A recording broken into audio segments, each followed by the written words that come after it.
temos encontrado aqui por um certo tempo, embora 2 vezes ao ano, né?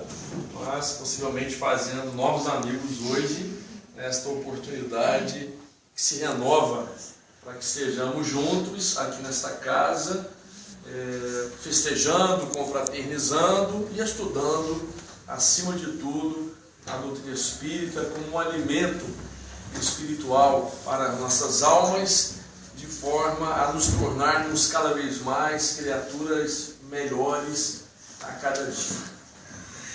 Que Jesus nos abençoe, nos proteja e nos envolva neste clima de amor e de fraternidade. A questão 756 do Livro dos Espíritos. Kardec pergunta aos espíritos: a sociedade de homens de bem será um dia expurgada dos seres ou dos espíritos malfazejos? A sociedade de homens de bem será um dia expurgada dos homens ou dos espíritos ou dos seres malfazejos? E os espíritos respondem a Kardec: sim. Gradualmente eles desaparecerão da Terra. E tanto quanto aqueles que ali habitem evoluam, o bem predominará. No capítulo Violência e Paz do livro Lições para a Felicidade, Joana de Ângeles, através da psicografia de Edivaldo Pereira Franco, diz que a violência é um dos males que assolam a sociedade. A violência, a crueldade, o mal. Mas que este estado de coisas está ligado à ancestralidade do ser primitivo. No seu aspecto antropossócio-psicológico, ou seja, nas andanças das criaturas humanas das cavernas aos dias de hoje, vários sinais, várias marcas, chamados de arquétipos, ficaram registrados nos espíritos, fazendo com que as criaturas humanas ainda instintivamente ajam ou reajam de quando em quando pelas raias da violência, da crueldade, baseados em sentimentos não nobres, ligadas às emoções, às sensações, que nos fazem ainda vivenciar algumas atitudes comportamentais muito mais ligadas aos nossos estados íntimos, quais sejam, basicamente, o orgulho e o egoísmo, mas que trazem no seu bojo de atitudes comportamentais, nas raízes do orgulho e do egoísmo, o amor próprio, a raiva, o ressentimento, a mágoa, a ira, o ódio. Sentimentos esses que se agigantam no ser espiritual e que tomam conta de nós em virtude da própria natureza da violência ainda presente em nós instintivamente, ser de um sentido fisiopsicológico, ou seja, a violência, a crueldade e todos esses sentimentos estão ligados a nós neste sentido fisiopsicológico, ou seja, o próprio físico, o próprio organismo, a própria carne, a própria matéria, de uma certa forma, nos chama para essa constituição mais material e que nos faz, às vezes, reagir quase que abruptamente, de uma forma impulsiva, como alguém que, em se sentindo com a possibilidade de ser agredido, já agride antes. e psicológica, porque está presente nos meandros da nossa mente, do nosso psiquismo, da nossa cabeça, as histórias de outrora, das cavernas, da história antiga, da história medieval, onde participamos de enfrentamentos, onde participamos de lutas, onde participamos de guerrilhas, como soldados ou como aqueles que tombaram ao longo do caminho, vitimados pela violência dos poderosos ou pela crueldade dos maus.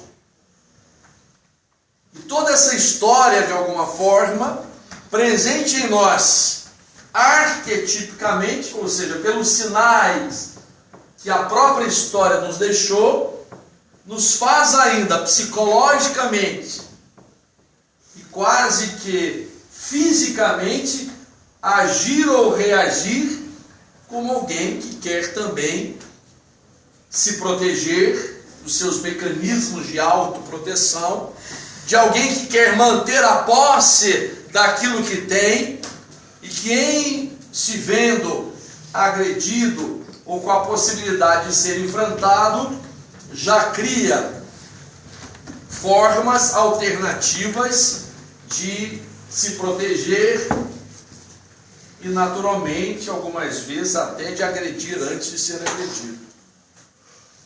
Sendo de uma natureza físico-psicológica, estando ligada à nossa ancestralidade, seres antropossócio-psico-espirituais, ou seja, a esta nossa antropologia, este nosso estado psicológico, este nosso ser social que vive e convive, que constrói relações, nos faz então reprisar em nós aquelas histórias de antes, embora hoje, em outros personagens, em outras situações, em outras circunstâncias. Embora existam na sociedade as chamadas armas letais, as chamadas armas brancas, as armas de enfrentamento para uma luta corporal, hoje, mais do que estas armas, ou mais do que esses armamentos, e dentro dos grandes armamentos, nós temos outros tipos de artifícios para o enfrentamento das situações. Percebamos que de quando em quando nós mesmos nos vemos numa posição quase que de duelo. Na Idade Média, o duelo da esgrima, do espadachim, ou o enfrentamento nas brigas com florete. Hoje, o duelo da oralidade, do verbo, da palavra, do dar de ombros, de frases ou de vocábulos que machucam e que talvez firam muito mais quando alguém nos fira ou fere com uma faca, com algum desses instrumentos ou desses artifícios que machucam a carne.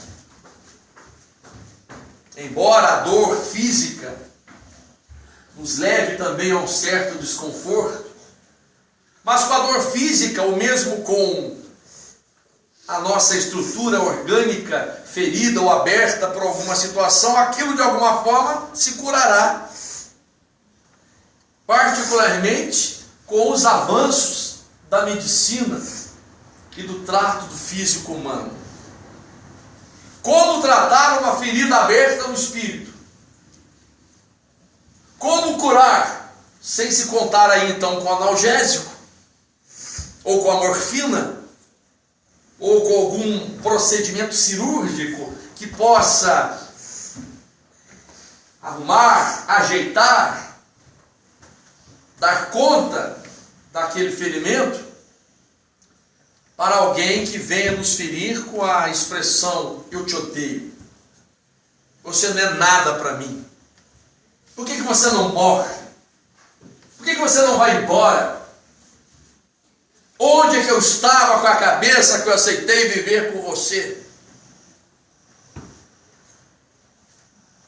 Expressões que de forma aguda e grave machucam a alma e também são violentas, são cruéis. não machucando o físico, mas machucando a estrutura do ser espiritual, machucando a alma.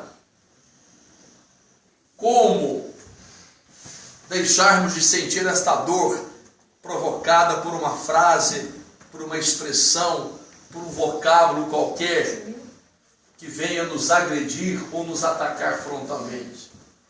Ou como alguém se veria livre de uma dor provocada por nós, neles, no outro, a partir do momento em que também usamos da indiferença, de olhar glacial, de um não interesse pela vida do outro, do silêncio mortal, da frieza. E esta temática, então, embora ligada também à questão da violência, da crueldade existente no mundo, mas Joana de Ângeles faz ali um contraponto para que, embora nós nos sintamos às vezes muito bem, porque já não estamos agredindo ninguém fisicamente, não estamos querendo matar ninguém, às vezes até dizemos: se eu pudesse eu matava fulano. Ai, se eu pudesse.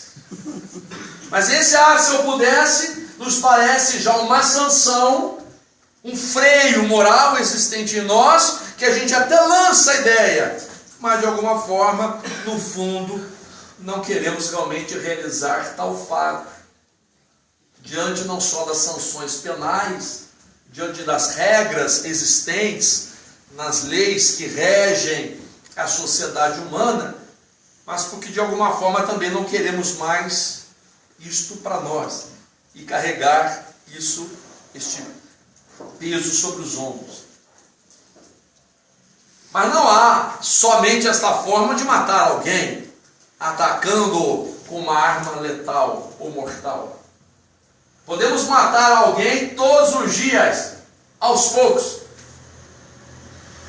com a nossa indiferença, com o nosso silêncio. A morte da alegria, a morte do entusiasmo, frases repetidas todos os dias para alguém com quem se convive, matando-o aos poucos e atacando-o nas suas resistências morais. Se não dentro de casa, às vezes na escola, na rua, na vizinhança, hoje chama-se inclusive de bullying. Frases ditas contra o outro, de preconceitos raciais, de preconceitos sobre a estrutura física dos magros, dos gordos, dos cabeludos, dos carecas, de homens e mulheres, de brancos e negros, de homens perfeitos, daqueles que são deformados ou que têm deficiências, daqueles que têm outras escolhas sexuais. Então vejamos que a presença da violência não está somente ligada à chamada violência física. Por isso estamos cada vez mais tratando da chamada violência psicológica, da violência do meio humano, onde não se usam essas tais armas letais ou materiais, mas se usam as armas do relacionamento. Um olhar enviesado, um sorriso de canto de boca, um dedo que aponta, os ombros que dão a demonstração de que não se está nem aí. Então é dessa forma que nós vamos então chegando a esta nossa temática da violência e paz, que embora nos preocupemos também com a violência existente no mundo de alguma forma, que nos traz variados crimes à baila, como os homicídios, os latrocínios, os estupros, ainda presentes por esses seres malfazejos, que um dia deixarão de habitar a terra num plano de regeneração, mas que, segundo os espíritos, e notadamente Joana de Ângeles, esses espíritos malfazejos estão retornando à terra agora e ficaram durante um período na erraticidade, nas zonas inferiores,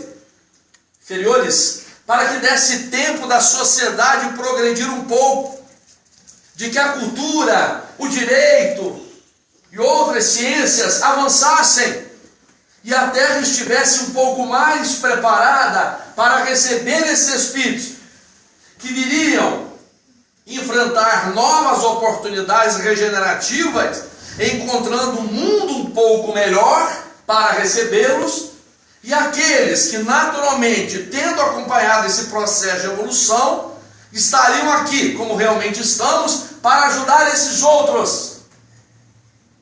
E tudo isto nos serviria de teste, de provas. Porque fácil é ter fé, fácil é ser bom, fácil é ser misericordioso somente entre pessoas boas.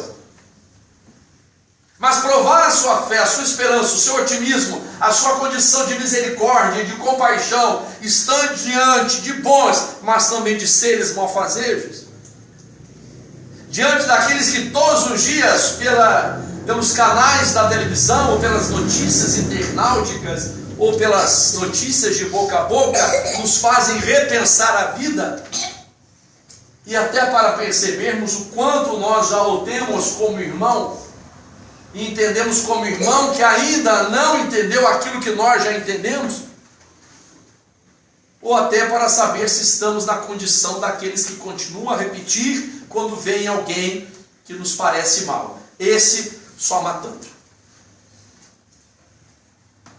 Que além de ser uma expressão contrária à bondade divina, por não entendermos que aquele é um filho de Deus no processo de evolução, que ainda não absorveu o que nós absorvemos, quando nós dizemos então ainda, esse só matando, estamos contrariando até a própria realidade doutrinária do Espiritismo, da imortalidade da alma. Porque como a morte não existe, este nosso irmão continuará sendo após a morte aquilo que o é agora. Então, se a gente tivesse que falar uma frase parecida com essa, na verdade a frase seria o contrário. Seria, esse nem matando. Porque mesmo que o matássemos no corpo, ele continuaria em espírito, sendo que é dada a imortalidade da alma. Então, segundo Joana de Anjos, espíritos, este é um momento especial em que esses espíritos, chamados malfazejos, que ainda são predominantes no mal, retornam e que ficaram durante um determinado período na erraticidade, aguardando o processo de evolução das coisas, para que eles não atrapalhassem. Agora chegam num período em que nós temos direitos individuais e coletivos adquiridos e salvaguardados. Temos conquistas no campo das ciências sociais, dos estudos da psicologia, da sociologia, da antropologia. Temos avanços no campo da educação. Estamos melhor aparelhados para o entendimento da psicologia humana. Temos grupos espalhados por aí, além dos templos de todos os matizes, grupos anônimos, grupos terapêuticos, psicoterapêuticos, para atender esses nossos irmãos, se eles o quiserem. Sabendo, no entanto, que se não quiserem, ao longo de um tempo, a própria vida, pelo efeito da vida, pelos mecanismos da providência divina, os farão entender, como nós estamos entendendo algumas vezes, algumas coisas, somente diante dos trancos e barrancos. Em algumas situações que não conseguimos entender pelo amor, nós mesmos, que já não nos sentimos dominados pelo mal, não queremos matar ninguém, não queremos roubar ninguém, não queremos cometer violência alguma, mas não conseguimos ainda nos desvestir da roupagem de seres inquietos, que reclamam de tudo, que reclamam das pessoas, que se sentem vítimas de tudo e que achamos que estamos sempre certos e que os outros estão errados. Que nós estamos com as verdades e os outros não. Então esses aspectos da violência, não da violência física, mas da violência psicológica, da violência emocional, da violência que se faz contra o outro, no seu direito de ser o que é, no seu direito de pensar como quer, na sua dignidade pessoal, nos seus direitos individuais como pessoa, é que nos faz às vezes cometer violências. Que não são essas violências físicas porque não estão frontalmente matando alguém ou lhe roubando os haveres, mas estamos de alguma forma violentando o próprio processo do amor. O processo da lei do amor, de justiça e de caridade criada por Deus. E aí, Joana de Ângeles nos traz a proposta da paz. De que nós, profitentes de alguma religião, fiéis de algum preceito religioso, não deveríamos simplesmente reter esses nossos ensinamentos enquanto estamos dentro do templo. Ou de retê-los em nós mesmos, na lógica da razão, no entendimento do conceito, ou na absorção da ideia, pelo campo da sensibilidade. Mas uma vez entendendo a proposta espírita, ou a proposta cristã espírita, ou a proposta da lei de amor, fazemos com que esta proposta tome conta do nosso ser e sejamos nós promotores da paz. De forma a amanhecermos a cada manhã, não só nas nossas preces matinais e costumeiras, a agradecermos a Deus tudo que Ele nos dá, mas realizando diuturnamente, durante todo o dia e no avançar da noite, aquilo que Deus espera de nós. E temos atitudes comportamentais, ações ou reações de conformidade com a proposta do amor. Isso vai requisitar de nós sacrifícios pessoais, atitudes de renúncia, observação de que este nosso irmão, de que essa nossa irmã com o qual nós convivemos é um ser em evolução, está numa determinada fase ou faixa evolutiva da sua vida, que ele não enxerga pelo mesmo canto da janela que a gente está olhando, que ele talvez não tenha o mesmo panorama à sua frente como nós nos sentimos já observar, e que isso então nos faz identificar que cada um é cada um. De que se nós queremos então promover essa paz, partimos então da questão da aceitação. Da aceitação de que somos o que somos, de que o outro é o que é, e que estamos lutando para sermos melhores, tanto quanto ele deverá em algum momento lutar para ser melhor, quando assim se conscientizar para tal. Isso aí é o processo da evolução. E pensando nisso, vamos tentar depois encaixar a outra história, mas pensando nisso, é que neste ponto de ser agente de violência ou de ser agente de paz, é que nós aqui nos reportamos a um momento em que um avô, sentado numa cadeira e debruçado sobre a mesa de seu escritório, estava ali a escrever algumas coisas em seu caderno de anotações, observado de perto por um de seus netos. E de repente o neto, que já observava o avô há algum tempo, pergunta ao vovô: o senhor está escrevendo sobre mim? E o avô repete: sim, estou escrevendo sobre você, porque eu gostaria muito que você, quando crescesse, fosse um homem de bem, um homem da paz. E eu estou aqui analisando com os meus botões que quando você crescesse, eu gostaria muito que você se parecesse com este lápis. O garoto olhou para o lápis e disse: mas vovô, o que tem de especial esse lápis que eu tenho que me parecer com ele, para que eu seja um homem de bem e alguém que seja da paz? Eu vou te explicar as 5 características especiais que esse lápis tem. Assim como a mão guia o lápis, você também tem um Deus, e deve se lembrar disto, que guia os seus passos. A mão guia o lápis para escrever sobre este caderno. Deus guia os seus passos para que você escreva a sua história.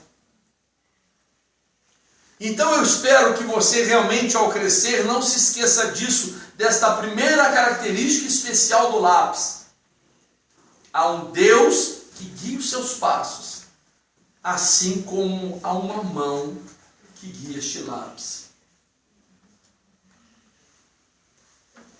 Entre um parênteses, quando eu fiz a leitura dessa história, me lembrei da resposta dada por Madre Teresa de Calcutá, quando uma vez entrevistada pelo jornal A Voz das Misericórdias, e quando um jornalista lhe perguntou: senhora, qual a importância da sua obra? E ela respondeu: eu sou apenas um lápis nas mãos de Deus, a vontade é dele. Há uma mão que guia o lápis, há o Deus que guia os seus passos. E esta relação vivida diretamente da criatura com o Criador, do filho da filha com o Pai, nos permite então entender a nossa natureza espiritual e permite identificar o quanto Deus nos ama e o quanto nós precisamos valorizar este amor, para que sejamos homens e mulheres de bem e promotores da paz. Mas, vovô, essa é a primeira qualidade essencial do lápis. De que há uma mão que guia o lápis, eu preciso entender que Deus guia os meus passos. E a segunda qualidade? A segunda qualidade do lápis é que em alguns momentos ele será apontado.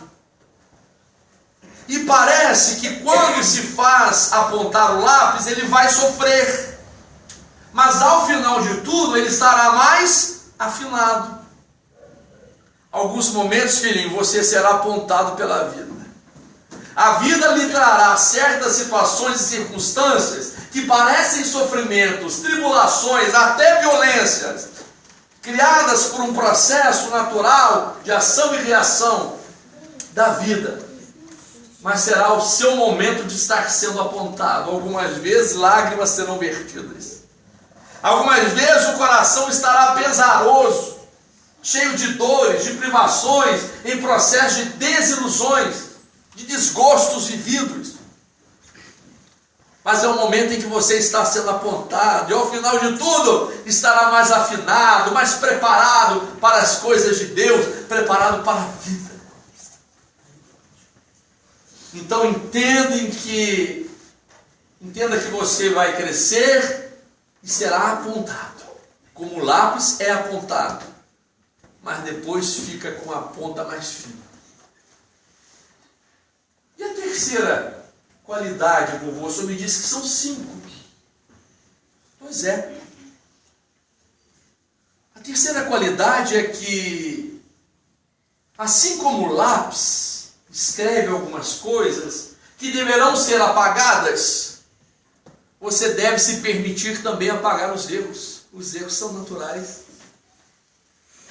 Você dirá de coisas que não gostaria mais de dizer. Você falará coisas que de repente aparecerão na sua boca quase que instintivamente ou impulsivamente. E que depois, refletindo melhor, gostaria de apagá-las. Você fará coisas que irá se arrepender mais tarde, e com a cabeça que terá mais tarde, pensará e relembrará como é que eu fiz aquilo.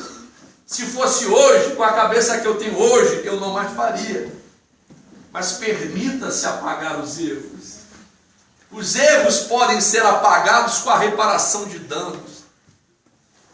Realizada a violência, provocada a guerra, busque a paz, seja a luz, amenize, peça perdão, dê o perdão. Desculpe, tolere, tenha misericórdia, tenha compaixão, pense o bem, converse, dialogue, troque ideias, procure, vá em busca, vá atrás, não perca tempo. é possível apagar os erros. A quarta qualidade essencial do lápis, para que você possa ser um homem ou uma mulher de bem, ser um promotor da paz, é de que não importa o tipo da madeira do lápis, não importa a configuração material do lápis, o que importa é o grafite, é o que está por dentro. O que importa não é o que você é por fora, a tua constituição física, a tua beleza, os teus cabelos, o teu corpo. O que importa é o que você é por dentro, o teu grafite, as qualidades do teu caráter.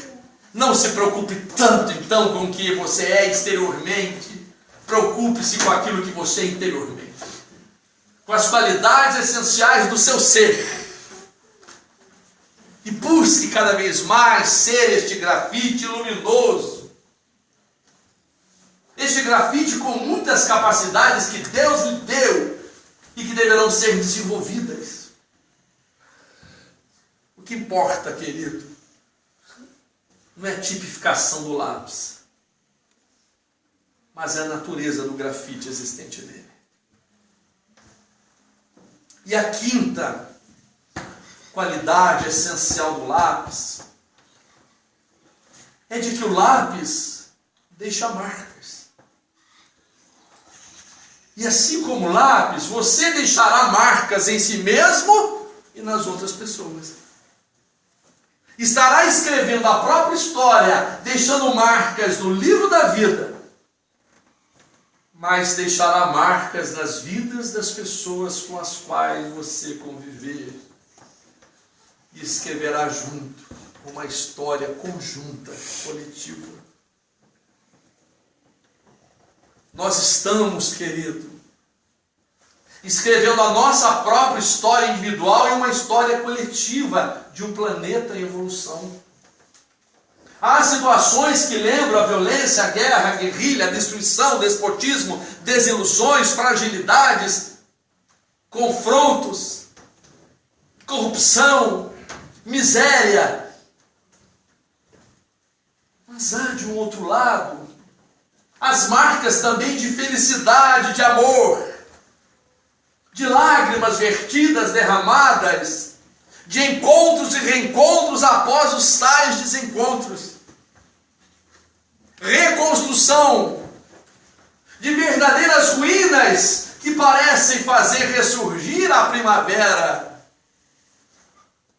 quando as ruínas muitas das vezes são as criaturas humanas e a primavera a esperança em Deus, como nos diz irmão X no livro Boa Nova, capítulo Maria de Magdala. As ruínas podem ser as criaturas humanas, mas a primavera será a esperança em Deus. De seres malfazejos que vão em algum instante passar a enxergar, a ver aquilo que antes não enxergavam.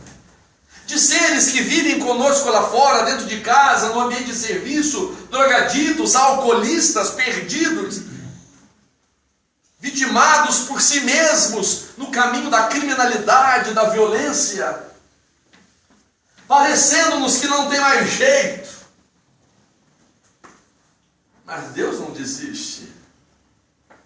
Deus não desiste de filho algum, e ovelha nenhuma ficará desgarrada do bom redil, do bom pastor.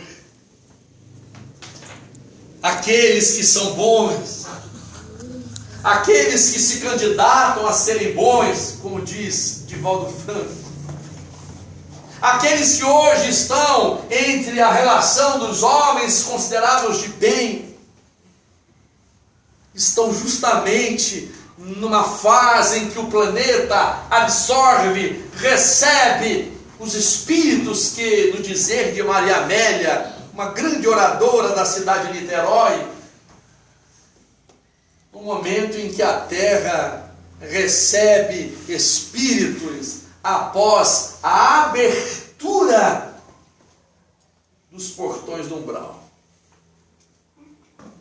de espíritos das zonas inferiores retornando à Terra para receber de nós a gota de amor, o orvalho de paz, a esperança de olhar que possa dulcificar aquele coração, atendê-lo, reerguê-lo, soerguê-lo, tentar mais uma vez após 1000 tentativas fracassadas. E aí as nossas frases seriam outras para aqueles que às vezes dizemos: eu não quero tentar mais, com esse não tem jeito, cansei de ser bom, não adianta, não quero mais saber, vai-te embora. Para como na proposta de Jesus, eis aqui, para receber os tristes, os desconsolados, os oprimidos, os cansados, para atender os que estão caídos a fim de que se levantem, para enxugar as lágrimas dos que choram, para que os fortes ou considerados fortes ajudem os fracos, para os que estão sadios se apropriem de alguma forma dos que estão doentes, para que os que têm a lucidez da mente ajudem os que estão perdidos na loucura, dementes, e sejamos promotores da paz, agentes da luz, trazendo então a proposta do amor divino configurado no nosso comportamento cristão, espírita, de promover a paz e de enfrentarmos a violência, como os primeiros cristãos enfrentaram a violência das grandes arenas, dos grandes momentos sacrificiais, verdadeiros holocaustos em que os corpos se viram rasgados pelas feras, mas que no grande testemunho da fé, enfileirados para a morte, cantavam hosanas ao Senhor e elevavam hinos de gratidão ao Pai. Não estamos mais nos momentos das arenas da morte física para testemunhar o cristianismo ou o nosso amor, a nossa fé. Estamos diante, diferentemente das arenas de leões, diante das arenas da vida. Estamos diante de momentos sacrificiais de verdadeiro testemunho, em que devemos então nos apresentar naquilo que de bom já temos, para testemunhar ao outro aquilo que hoje verdadeiramente queremos ser, bem diferente daquilo que temos sido. E o vagalume, passando a voar daqui para lá, a promover luz, a promover a paz, seguido de perto pela serpente e pela cobra. E ele continuando a voar, mas sem sossego, uma vez que a cobra, a serpente, ele estava a perseguir. Quando de repente, ele então para, vira-se para ela e diz: o que a senhora quer comigo? Porque agora está aqui a me perseguir.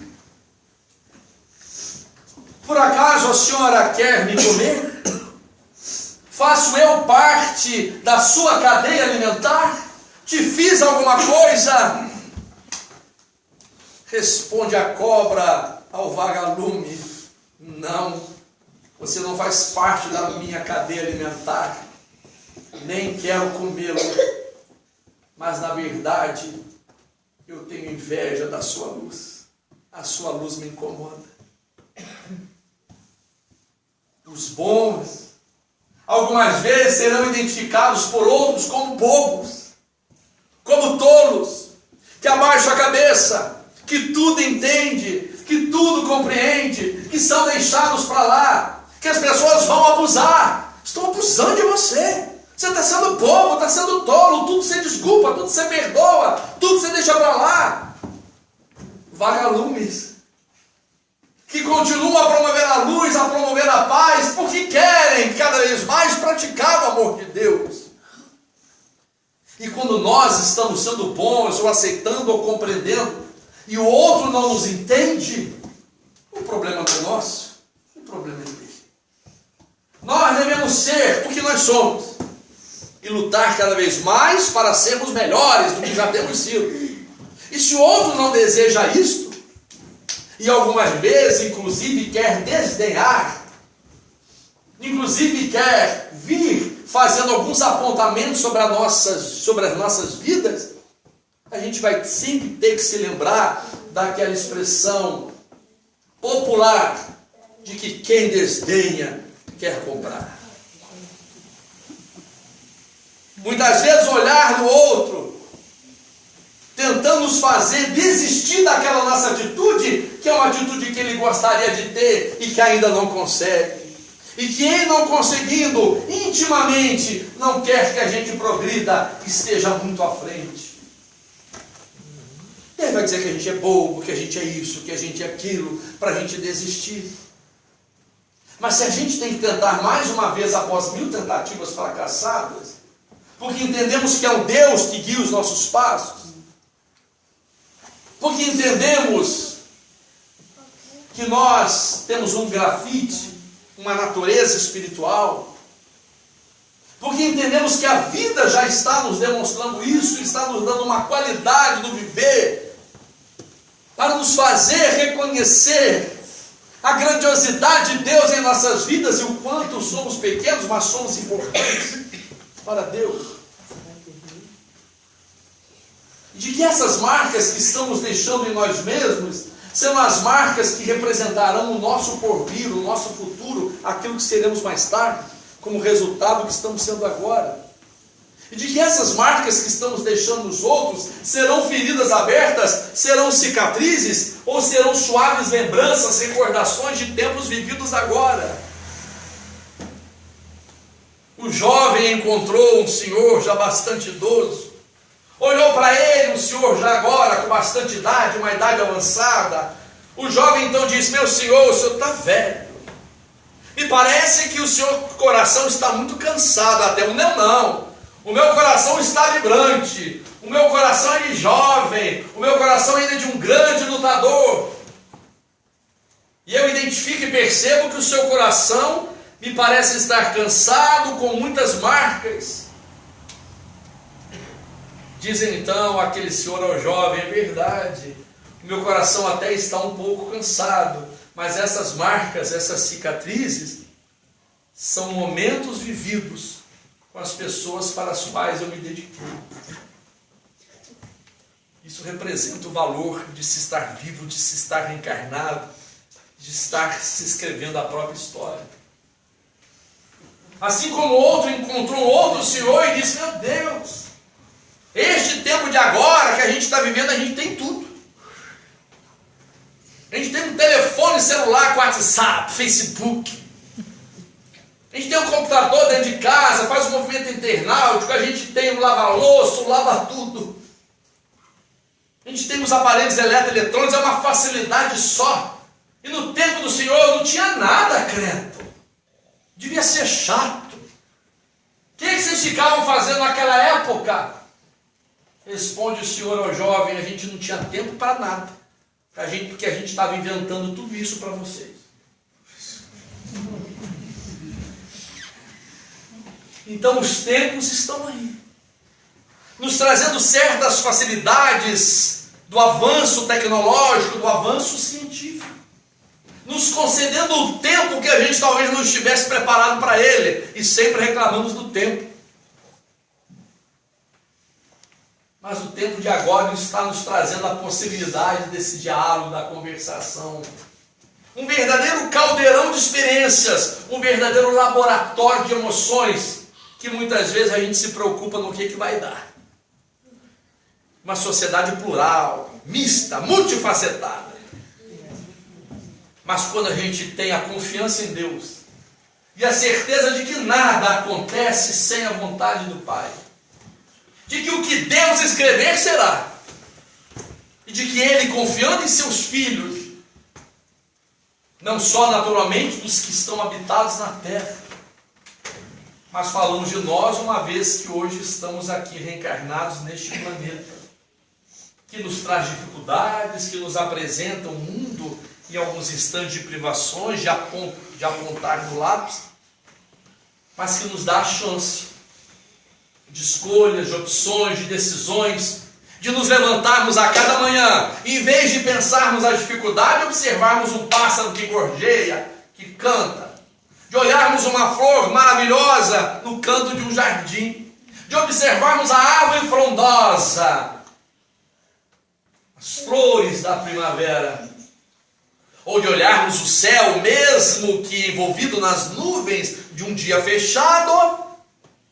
não digamos que dia feio, o dia está lindo, o sol está lá, apenas escondido. Num canto qualquer, quando nós estamos levantando, outros se levantam, uns para a escola, outros para a oficina, outros para trabalhar. Quando nós estamos nos levantando, outros estão se deitando, porque passaram a noite inteira trabalhando, num hospital, numa fábrica, num laboratório.